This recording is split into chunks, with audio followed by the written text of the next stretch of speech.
આગળ અનેકવિધ સદગુણો સમુદ્ર પાસેથી ઊંડાણ અને મર્યાદા શીખ્યા. માણસ એની મર્યાદા સમજવી જોઈએ. દરેક જગ્યાએ એક વ્યક્તિ તરીકે, એક બિઝનેસમેન તરીકે, એક ભક્ત તરીકે દરેક જગ્યાએ આપણી મર્યાદા છે અને પોતપોતાની મર્યાદામાં માણસ રહે તો એનો મોભો રહે. જ્યારે મર્યાદા ઓળંગે ને ત્યારે પોતે જ પોતાનું સ્વમાન ગુમાવી દેતો હોય છે માણસ. એટલે સાવધાન રહેવું. આગળ પતંગિયા પાસેથી જોયું, દીવાની જ્યોતમાં મરી જાય છે. હાથી સ્પર્શ સુખને કારણે મરે છે. હરણ શ્રવણ સુખને કારણે મરે છે. મત્સ્ય જીભના સુખને કારણે મરે છે. પિંગલા વારાંગનાને ગુરુ બનાવી આખી રાત્રિ કોઈ પુરુષની પ્રતીક્ષા કરતી રહી, કોઈ ના આવ્યું. ત્યારે એને થયું એના કરતા ભગવાનની પ્રતીક્ષા કરી હોત તો ભગવાન મળી જાય. ભરોસો માણસે ભગવાન ઉપર રાખો. સાથ બધાનો ભલે લો, ભગવાન પર ભરોસો રાખો, ભગવાન બધું જ કરશે. આગળ ટીટોડી પાસેથી શીખ્યા, માંસનો ટુકડો મોઢામાં હતો તો બધા પાછળ આવતા હતા, ટુકડો પડ્યો તો બધાએ પાછળ આવવાનું છોડી દીધું. પદ છે, સત્તા છે, ધન છે, બધું છે તો બધા લોકો આજુબાજુ ફરે. જ્યારે જતું રહેશે તો કોણ આસપાસ આવશે? આપણી જોડે રહેનારા લોકો આપણા માટે આપણી જોડે છે કે આપણા સામર્થ્યને કારણે? એનો માણસે વિચાર કરવો. બાળક પાસેથી શીખ્યા, નાનકડા બાળકને ગુરુ બનાવે. કારણ કે નાના બાળક પાસેથી ગુણ લીધો, સૌથી પહેલો ગુણ એ લીધો, એ માન અને અપમાનથી પર હોય છે. ખોળામાં રહેલું 1 મહિનાનું બાળક, એને માટે સંસ્કૃતમાં સ્તુતિ કરો કે એને ગાળો બોલો, એને કોઈ ફેર પડતો નથી. માણસે માન અપમાનથી દૂર રહેવું. બાળક પાસેથી શીખ્યા, માન અપમાનથી દૂર રહે છે એટલે એને ગુરુ બનાવ્યો. બીજું કહ્યું, બાળકની અંદર નિર્દોષતા હોય છે, એની અંદર રાગ દ્વેષ નથી હોતા એટલે એને ગુરુ બનાવ્યો. બાળક પાસેથી જોયું, એ હંમેશા ચિંતાથી મુક્ત રહે છે એટલે એને ગુરુ બનાવ્યો. ક્યારે નાના બાળકને જોયું કે આ માથે કપાળ હાથ મૂકીને બેસી ગયો, આ ખોટા શેર લેવાઈ ગયા? એ તો હસતો જ હોય, એ તો પ્રસન્ન જ હોય. એ નાની વસ્તુમાં પણ પ્રસન્ન થઈ જાય, જે સહજ હોય. એટલે માણસે પોતાની અંદર રહેલા બાળકને મરવા નહીં દેવું. એક નાનકડું બાળક દરેકની અંદર, એટલે પેલું કહ્યું ને કે નન્हे बच्चों को चांद सितारे छूने दो, 4 किताबें पढ़कर ये भी हम जैसे हो जाएंगे. નાના બાળકને રમવા દેવું, એને ખીલવા દેવું, એને ખુલવા દેવું. માર્ગદર્શન હોય એનું બાળપણ ન હરાઈ જાય એની સાવધાની રાખવી. આગળ કુમારિકા પાસેથી શીખ્યા, એક કન્યાને જોવા માટે છોકરાવાળા આવ્યા અને છોકરાવાળા આવ્યા અને બધા જ ઘરના વડીલો બહાર ગયા હતા, કન્યા એકલી ઘરમાં. હવે એમને ભોજન કરાવવું પડે, ઘરમાં કંઈ હતું નહીં એટલે અંદરના રૂમમાં ખાંડડિયા લઈ અનાજને ખાંડવા લાગી કન્યા. અને ખાંડે ને હાથમાં બંગડીઓ હતી એટલે ખન ખન ખન ખન અવાજ આવે. મનમાં વિચાર એને કર્યો, એટલે આ અવાજ બંગડીનો બહાર જશે તો આ બધા શું વિચારશે? આમના ઘરમાં ભોજનનું અન્ન નથી. એટલે એને બધી બંગડી કાઢી, બંને હાથમાં એક એક બંગડી રહેવા દીધી એટલે અવાજ આવતો બંધ થઈ ગયો. નાનપણમાં આપણને શીખવાડતા ને, એક કડે એક ને બગડે, 2 ભેગા થાય એટલે બગડે. 2 થતા જ હવે આને બતાવી દઉં, આને ઇમ્પ્રેસ કરી દઉં, આને પ્રભાવિત કરી દઉં, આને સમજાવી દઉં, આને દેખાડી દઉં. આ બધું ક્યારે શરૂ થાય? જ્યારે બીજો આવે. આ 2 ભાવના જ મનમાં આ બધા ઉદ્વેગોને પેદા કરે છે. કારણ કે આપણે બધાને પ્રસન્ન કરવા નથી માંગતા, આપણે બધાને પ્રભાવિત કરવા માંગીએ છીએ. આ ઇમ્પ્રેસ કરવામાં થાકી જઈએ છીએ. પ્રસન્ન કરવાની વૃત્તિ રાખો, પ્રભાવિત કરવાની વૃત્તિ ન રાખો. એ રાજી થઈને જાય એવો ભાવ. આપણા ઘરે આવેલો મહેમાન પ્રસન્ન થઈને જાય એવો ભાવ હોવો જોઈએ. આમ આગળ સર્પ પાસે, સર્પને ગુરુ બનાવે, સાપને ગુરુ. સર્પને તમે જોયો છે? આમ ચાલે તો વાંકો ચૂકો, વાંકો ચૂકો, આમ આડો અવળો સાપ ચાલે. પણ સાપને દરમાં જતો જોજો, દરમાં જાય ને ત્યારે સીધો થઈને જાય. સમજી ગયા કે સમજાવો? બહાર ગમે તેટલા આડાઅવળા ચાલો, ઘરે જાઓ ત્યારે સીધા થઈને જવું. સંસારે આપેલા સન્માન, એવોર્ડ, પદ, પ્રતિષ્ઠા આ બધું માથે રાખીને ઘરે ગયા ને તો ઘરનાય નહીં રહો ને બહારનાય નહીં રહો.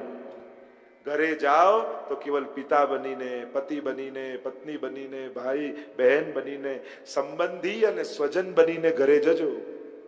બહાર આટલું બધું મારું માન ને તમે લોકો મારું માન ને, અમે તને ઓળખીએ છીએ એટલા માટે. એટલે બહાર મળેલી આ બધા પદ પ્રતિષ્ઠાઓ માથે રાખી ઘરમાં એવી આશા રાખશો ને તો દુખી થશો. ઘરે સ્વજન બનીને જાઓ. મારે બધાના દિલ જીતવા છે, બધા મને સાચવે એવી આશા નહીં, બધાને હું સાચવું એવો ભાવ રાખીને જાઓ. સ્વજન બનીને ઘરમાં ન ગયા તો મોટું નુકસાન તમારી જાતે તમે કરી લેશો. પ્રેમી સૌહાર્દી બનીને જાઓ, મારા બધા સ્વજનો છે, અને આ સ્વજનતાનો ભાવ ગયો અને કેવલ જ્યાં એકબીજાના વ્યવહાર સાચવવાની વાત હોય ત્યાં ભાર બની જાય છે. જ્યાં વ્યવહાર ગૌણ હોય ને પ્રેમ અધિક હોય ત્યાં સાચવવાની ચિંતા ન હોય. એવા સ્વજન બનો. તમે ઘરે જાઓ તો અરે બધાના ચહેરા ખીલે છે કે મુરઝાય છે? ઘણા ઘરે જાય બધા આવી ગયા, હા, બધા ખુશ થાય, અને ઘણી જાય આવી ગયા. બોલવાનું તો એ જ હોય, ક્યાં જવાના હતા? આવું થાય. મૂળ વાત, સ્વજનોના દિલ ન જીત્યા તો જીવનની સફળતા કેમ માનીશું? હરખ થવો જોઈએ. સર પાસેથી શીખ્યા, આગળ કરોળિયા પાસેથી શીખ્યા. કરોળિયો પોતે જાળ બનાવે ખરો પણ પોતે ન ફસાય, અને કામ થઈ જાય પછી જાળ પાછું સમેટી લે. માણસની તકલીફ એ કે એને જાળ ફેલાવતા આવડે છે, સમેટતા નથી આવડતું. પોતે જ પોતાના જાળમાં ફસાઈ જાય. ઘણી વાર લોકો આટલું આટલું વધારી લીધું, હવે પહોંચાતું જ નથી, આમ થઈ જાય. ઘણી વાર આપણા જ જાળમાં આપણે ફસાઈ જતા હોય છે. એમ માણસને ઘણી વાર સમેટતા પણ શીખવું, કે સમય આવે ત્યારે સમેટતા શીખવું કે હા, હવે મારે મારું જીવન જીવવું છે, આ બધું મારા જીવન માટે છે, જીવન આના માટે નથી. અને જીવન પ્રસન્નતાથી ગાળી શકાય એનો પ્રયાસ માણસે કરવો જોઈએ. આગળ કીટક પાસેથી શીખ્યા, ભ્રમર કીટકને ડંખ મારે અને કીટક ભ્રમરનું ચિંતન કરતા કરતા પોતે ભ્રમર બની જાય છે. એમ તમે જેનું ચિંતન કરો છો એના ગુણ આપમેળે તમારી અંદર આવે છે. અને એટલા માટે જીવનમાં કેટલાક આદર્શ વ્યક્તિઓને જીવનમાં સ્વીકારો. કોઈ આઈડિયલ વ્યક્તિઓને જુઓ. બને તો કોઈ ને કોઈ એક મહાપુરુષની આત્મકથા દરેક વ્યક્તિએ વાંચવી. તમારા બાળકોને પણ આપો. કોઈ મહાપુરુષ થયા હોય ને અને એમણે પોતાનું ઓટોબાયોગ્રાફી લખી હોય, એ વાંચવી. એનાથી ઘણું બધું શીખવા મળે. કલ્પનાઓ કરતા સત્ય વધારે શીખવાડે છે, યથાર્થતા વધારે શીખવાડે છે. બાળકો ઘણીવાર કોમિક્સ બુક ને એવી વાંચતા હોય કે ઘણીવાર બાળકો પોતે તરંગી બની જાય, એવી ગેમો રમતા હોય કે એવી કલ્પનાના જગતમાં એવા રહેવા લાગે કે પછી જીવનનું યથાર્થ સ્વીકારી ન શકે. એવું ન થઈ જવું જોઈએ. શિક્ષણ પણ એવું કાલ્પનિક શિક્ષણ ન હોવું જોઈએ કે એ પિતા વિશેનો એસે વાંચે તો એમ થાય કે આ ઘરે બીજું કોણ છે. ઘણી વાર પિતાના અને આ બધા આદર્શ માતા પિતાના ઘણા નિબંધો વાંચતા ને એમ થયું કે આ મારા પપ્પા તો આવા નથી. એટલે ઘણીવાર કલ્પનાની જગતમાં જ્યારે વિદ્યા અભ્યાસ પણ ત્યાં આપણું એવું કાલ્પનિક થઈ જાય છે કે યથાર્થતાને આપણે સ્વીકારી નથી શકતા. કે અમે તો આવું વાંચ્યું હતું, આવું હોવું જોઈએ, લોકોએ આવા દિલવાળા હોવું જોઈએ, મા બાપે આવો પ્રેમ કરવો જોઈએ, અને એવી કલ્પના જગતમાં જતા રહે કે સાચા જીવનને સ્વીકારી ન શકે. એ ફ્રસ્ટ્રેટ થઈ જાય, દૂર થઈ જાય. એને એમ થઈ જાય કે સત્ય છે જ, આવું છે જ નહીં. તો સત્ય કાલ્પનિક ન લાગવા મળે, કાલ્પનિકતા સત્ય ન લાગવા મળે, એની સાવધાની રાખે. તો આમ 24 ગુરુ કર્યા અને ભગવાન અને ઉદ્ધવજીનો સંવાદ થયો છે. અદભુત સંવાદ થયો છે. ભાગવત ધર્મનું નિરૂપણ કર્યું. ઉદ્ધવજીને બદ્રિકાશ્રમ મોકલ્યા છે. યદુકુળનો સંહાર થયો અને પ્રભુ સ્વધામ પધાર્યા. બોલો કૃષ્ણ કનૈયા લાલ કી જય, દ્વારિકાધીશ કી જય, ભાગવત ભગવાન કી જય. એકાદશ સ્કંદને આપણે વિરામ આપીએ. 12મા સ્કંદમાં પ્રવેશ કરીએ. 12મો સ્કંદ એટલે શ્રીનાથજી બાબાનો ઊંચો ઉઠેલો હાથ. અને ઊંચો ઉઠેલો હાથમાં 5 આંગળીઓ છે. એટલે જીવે 5 આશ્રય કરવાના: કૃષ્ણાશ્રય, નામાશ્રય, ગુરુ આશ્રય, ભક્ત આશ્રય અને ભાગવત આશ્રય. આ 5 વસ્તુનો આશ્રય કરો. એવી વસ્તુ પકડો કે જેનાથી તરી જવાય. એવું ન પકડો કે જે પોતે ડૂબે ને તમને ડૂબાડે. તો વિચાર કરજો, જીવનમાં એવું શું કર્યું જેનાથી તરું? કોનો આશ્રય કર્યો? મહત્વનું છે આશ્રય. મેં પેલા કહ્યું ને, બુદ્ધિ બળ કામ ન લાગે, પુરુષાર્થ બળ કામ ન લાગે, સંગ બળ કામ ન લાગે, તો શું કરવું? તો કે આશ્રય બળે તરી જવું. એવા કોઈ મહાપુરુષ, એવા કોઈ ભગવત નામ, એવા કોઈ ભગવત સ્વરૂપ, એવા કોઈ તીર્થ, એવા કોઈ ગ્રંથ, કોઈને પણ એવાને પકડો કે જે જીવનનો સહારો બની આપણા જીવનને તારી દે. એક નાનકડી કીડીને અહીંયાથી અમેરિકા જવું હોય તો ન જઈ શકે, પણ જે અમેરિકાની ફ્લાઇટમાં બેસવા જતા હોય એ શેઠના કોટના ખિસ્સા પર ચડી જાય તો વગર પાસપોર્ટ ને વિઝાએ પહોંચી જાય, કારણ કે એને આશ્રય કરી લીધો. એવો કોઈ સમર્થનો આશ્રય. આપણે કોઈ ભગવત ધામના અધિકારી નથી, પણ જે ધામનો અધિકારી હોય એના ચરણને પકડી લઈએ ને તો આપણે તરી જઈએ. આશ્રય બળથી તરો. નામનો આશ્રય કરો, ભક્તનો આશ્રય કરો, ગુરુનો આશ્રય કરો, ભાગવતનો આશ્રય કરો, અને કાં તો ભગવાનનો આશ્રય કરો. ક્યાંક કોઈ એવી આસક્તિ કરી લો કે જેને યાદ કરતા કરતા પાપ બળી જાય, જેને યાદ કરતા કરતા કર્મો સમાપ્ત થઈ જાય, જેને યાદ કરતા કરતા ભગવાન મળી જાય.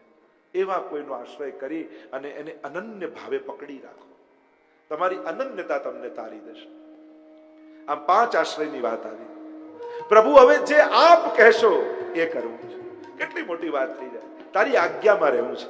તું કેમ કરું, કેવી નિશ્ચિતતા આવી જાય. જ્યાં સુધી આપણા ભરોસે જીવવા જઈએ, આ કરું, આ ન કરું, આમ કરાય ન કરાય, કેટલા વિવાદો મનમાં જાગે, પણ નક્કી કર્યું કે હવે આની આજ્ઞામાં રહેવું છે. નિશ્ચિતતા કરીશે વચનમ તવ.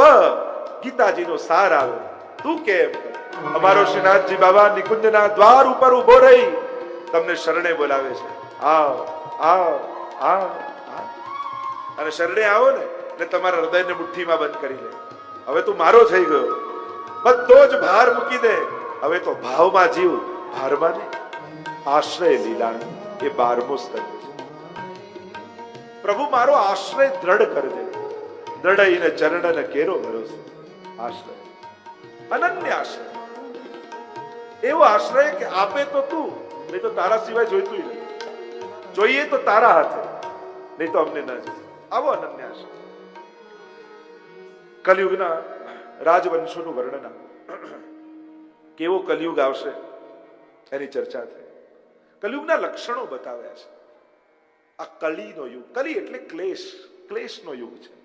બધું હોય હોવા છતાં માણસ પોતાના હાથે ક્લેશ ઉભા કરશે. આ કલયુગનું પહેલું લક્ષણ છે. જ્યાં શાંતિ ત્યાં સતયુગ, જ્યાં ક્લેશ ત્યાં કલિયુગ. આ કળીનો યુગ. બધાના દિલ બીડાયેલા છે કળી જેવા, ખીલવા તૈયાર નથી. એ તો ગુરુ રૂપી સૂરજ ઉગે તો ખીલે, બાકી કળીની જેમ બીડાઈ ગયા. બધાના મન બીડાયેલા છે. સંકુચિતતા કલિયુગનું લક્ષણ છે. એની દૃષ્ટિમાં સંકુચિતતા, એની બુદ્ધિમાં સંકુચિતતા, એના મનમાં સંકુચિતતા.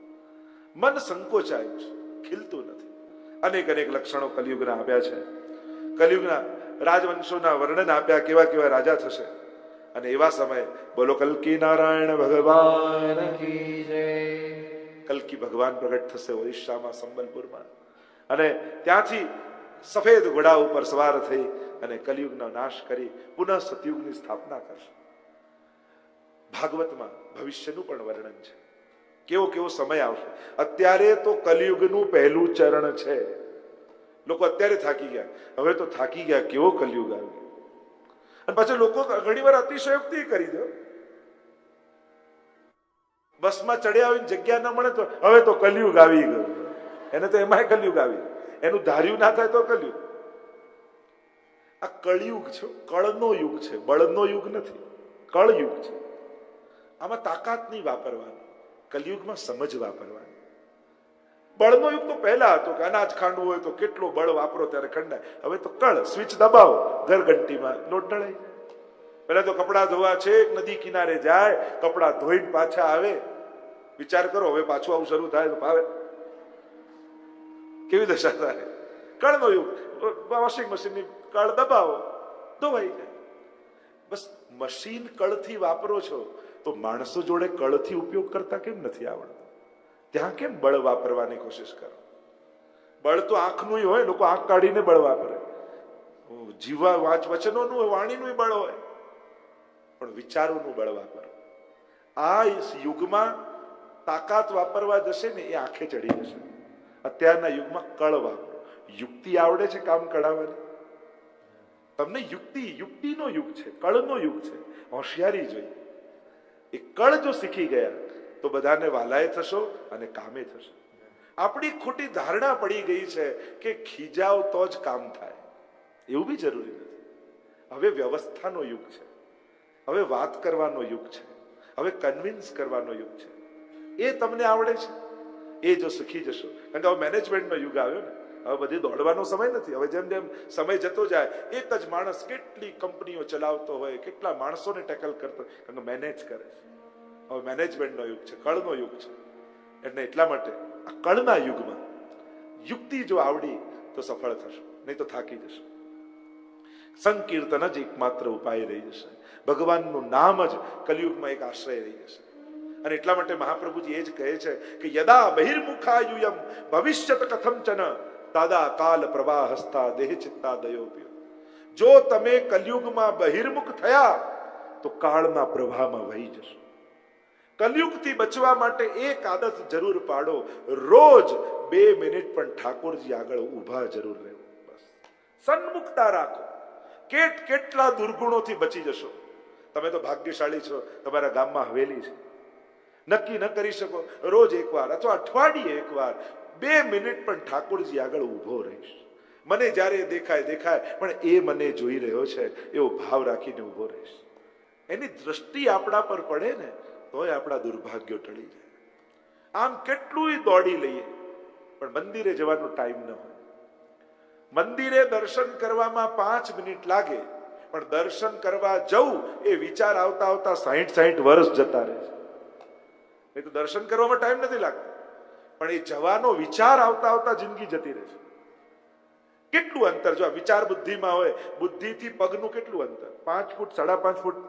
પણ આ વાતને અહીંયા સુધી આવતા આવતા 60 વર્ષ જતા રહે છે. 6 ફૂટનું અંતર કાપતા એક વિચારને આચરણ બનતા જિંદગી જતી રહે છે.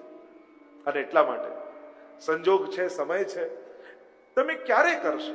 એવું ત્યારે કરશો જ્યારે આખા ગામવાળા અને જ્ઞાતિવાળા ભેગા થઈને આવશે અને એમ કહેશે કે હવે અમે તમને ડિસ્ટર્બ નહીં કરીએ અને તમે મંદિરે જાઓ અને સેવા કરો, અમે કોઈ તમને ડિસ્ટર્બ કરો, ત્યારે શરૂ કરશો?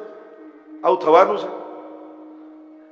અત્યારે છે ને એના કરતા વધારે પરિસ્થિતિ બગડવાની છે. સુધરવાનું કઈ નથી.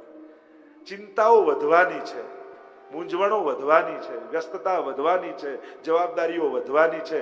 ઘટતું કાંઈ નથી. બાળક થાય, બાળકને બાળક થાય, એની પરિણામ આવી ચિંતાઓ ઘટે છે થોડી, વધે જ છે.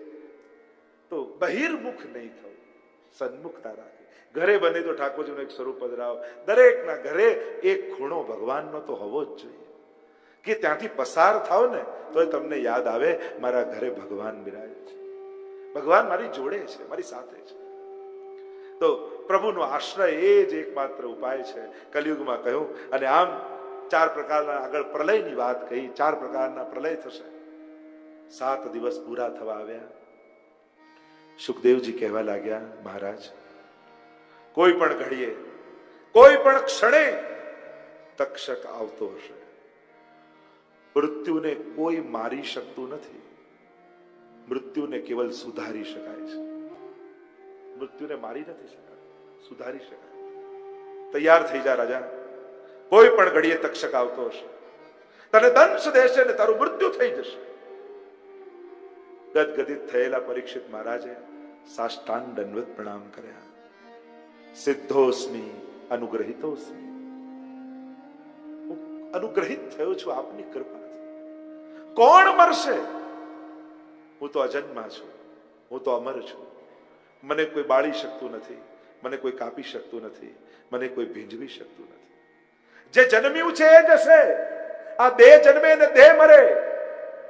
હું તો આત્મા છું.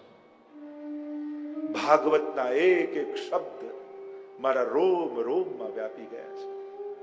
મૃત્યુનો ડર જતો રહ્યો છે. હવે તો હું રાહ જોઉં છું કે મૃત્યુ ક્યારે આવે. કારણ કે પક્ષી મોટું થઈ ગયું, હવે પાંજરું નાનું પડે છે. ઈચ્છું છું કે આ દેહ રૂપી ઘડો તૂટી જાય અને ઘટાકાશ પટાકાશમાં લય થઈ જાય. હવે તો દેહ પણ મને બંધન લાગે છે. એમ લાગે કે દેહના પાંજરામાં ફસાયો છું. मरने से सब जग डरे, मेरे मन आनंद मरने ही ते पाइए पूर्ण परमानंद. હું તો મૃત્યુની પ્રતીક્ષા કરી રહ્યો છું કે ક્યારે મારા જીવનમાં મૃત્યુ રૂપી મહોત્સવને હું માણું. એ ઉત્સવ મારા જીવનમાં ક્યારે આવે. મૃત્યુ હવે ભય નથી, મૃત્યુ મારા માટે ઉત્સવ છે. હવે આ વસ્ત્રોને ત્યાગી સામે પરમાત્મા મારી પ્રતીક્ષા કરી રહ્યા છે.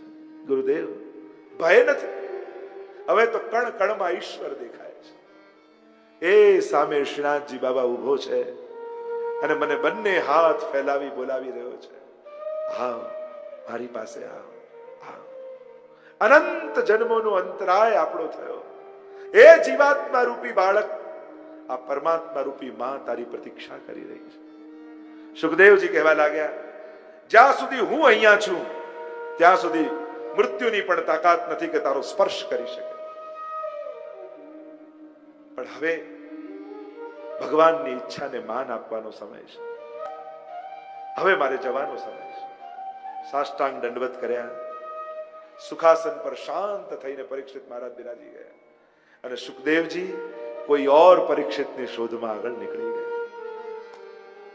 શાંત ચિત્ત છે.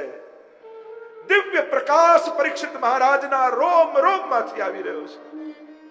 જાણે ભગવાન રોમ રોમમાં રમી રહ્યા છે. આંખો બંધ કરી દૂર વેણુ વગાડતા ભગવાનનું સ્વરૂપ દેખાયું. રોમ રોમ પુલકિત થઈ રહ્યો છે. પ્રભુ જાણે નિકટ ચાલતા ચાલતા પધારી રહ્યા છે આ જીવાત્માને ગોદમાં લેવા માટે. જન્મે જય જે પરીક્ષિત મહારાજનો પુત્ર છે. ચારે બાજુ સિપાહીઓને ગોઠવી દીધા છે. જ્યાં સર્પ દેખાય મારી નાખો. પણ મૃત્યુને કોણ મારી શકે? પૂજાની થાળીમાં છુપાતો તક્ષક છેક નિકટ પહોંચી ગયો છે. પરીક્ષિત મહારાજ લુપાતો છુપાતો આવ્યો તક્ષક નિકટ. શાંત બેસેલા પરીક્ષિત મહારાજને દંડવત કર્યા અને ચરણોમાં જ્યાં દક્ષ દીધો અજવીની અગ્નિની જ્વાળાઓ ભભૂકવા લાગી